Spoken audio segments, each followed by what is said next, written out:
do que ele foi denunciado pelo crime de tentativa de estupro, que foi o que aconteceu em primeiro lugar, homicídio 5 vezes, né, quintuplamente qualificado, ocultação de cadáver e furto, né, e furto, porque se apropriou dos bens da vítima logo após o cometimento desses crimes.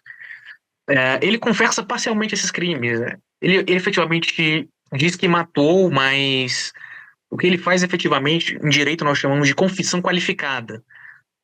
Ele não confessa que matou por maldade, por assim dizer, por torpeza. Não é isso que ele confessa. Ele diz que teve um surto, não sabe o que aconteceu com ele. Ele insinua diversas vezes, e isso foi extremamente sensível a trabalhar no processo. Mas ele insinua diversas vezes que tinha uma certa relação com a vítima, e que tinha uma certa atração mútua entre ele e a vítima, não era só da parte dele. E efetivamente ele diz isso sem qualquer lastro probatório, uma forma leviana. Eu tenho absolutamente certeza que não aconteceu nada disso, a vítima sequer o conhecia, foi pega de surpresa num dia absolutamente infeliz de sua vida, mas ele alega isso, chega a alegar isso. Portanto, é o que a gente chama de confissão qualificada. Ele não confessa plenamente, mas o que já é suficiente para que se reconheça a sua confissão, para efeitos de diminuição da pena.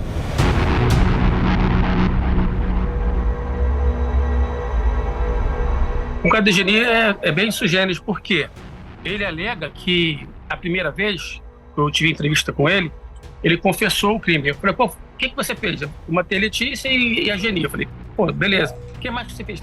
E tem 17 processos contra você, 17 inquéritos contra você. Não, doutor, a maioria desses aí eu não fiz nada, eu não tenho nada a ver. Eu só fiz isso, isso e isso. Beleza. Aí comecei a trabalhar nos outros processos, né? Com a informação de que ele só tinha cometido esses 2 homicídios. Aí, passado 3 meses de eu tatuando no caso, eu fui visitá-lo na Papuda. Ao chegar lá, eu entrevistando, falando sobre o caso da Letícia, né? Que a gente estava programando porque ia fazer a defesa dele, já que ele era réu, confesso e tal. Aí ele falou, doutor, tem uma coisa para contar para o senhor. Eu falei, o que é? O caso da Geni, não fui eu que matei ela. Mas você confessou na delegacia, falou para mim que você tinha matado ela. Eu falei para o senhor que eu estava com medo, a minha família tinha sido ameaçada, eu pensei que ia acontecer alguma coisa com elas, e os policiais estavam muito agressivos comigo, me torturaram psicologicamente, me torturaram fisicamente. Então, para livrar a cara da minha família, da minha mulher e da minha filha, eu confessei, mas não fui eu.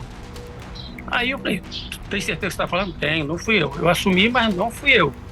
Aí eu comecei a procurar o caso, né, o que tinha nos autos, e realmente o que a gente apresenta nos autos não tem nada contra ele. Mas como tinha uma confissão, ou seja, ele confessou na delegacia, perante o delegado, que ele foi o autor do homicídio da Geni, então, através dessa confissão dele, foi levado para o tribunal. No tribunal, ele se retratou, ele disse que não foi ele, perante o juiz, ele falou que não foi.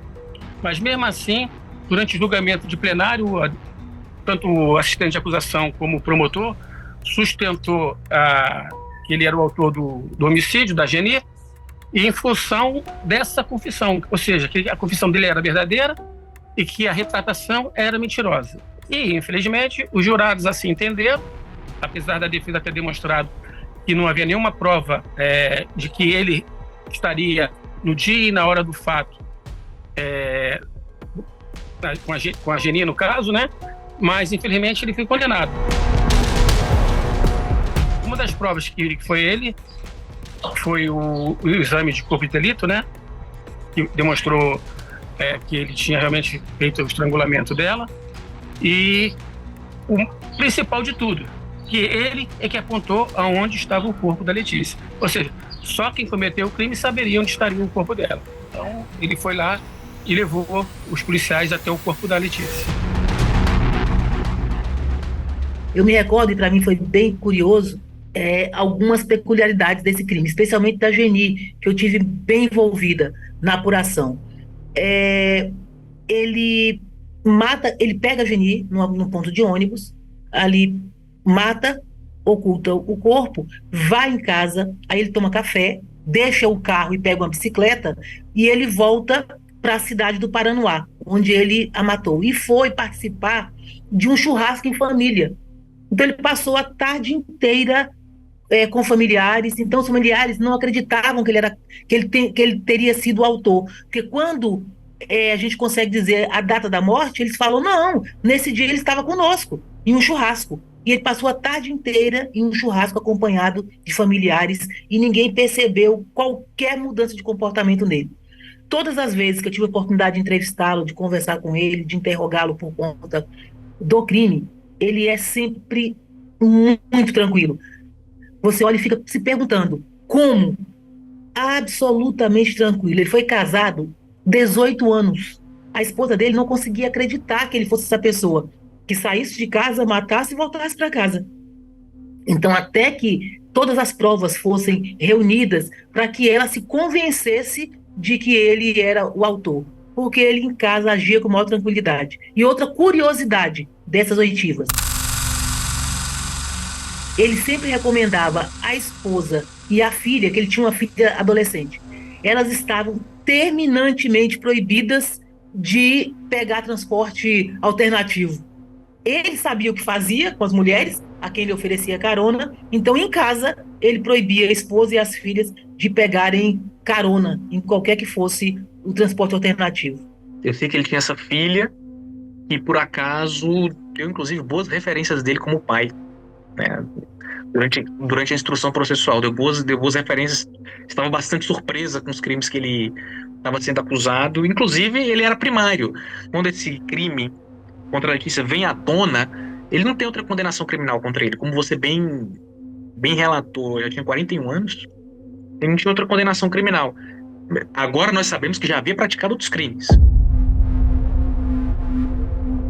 Não, o Marinesi tinha uma vida comum, né, normal, um cara que frequentava a igreja, era evangélico, não bebia, não fumava, segundo a própria família dele, é uma pessoa muito carinhosa, muito amiga, muito prestativa, uma pessoa muito querida junto a amigos e familiares.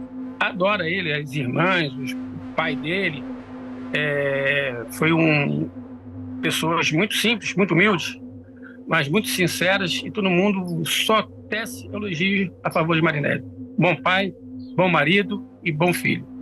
Ele me confidenciou que, a partir quando ele completou 41 anos, ele começou a sentir essa vontade sexual um pouco mais acirrada.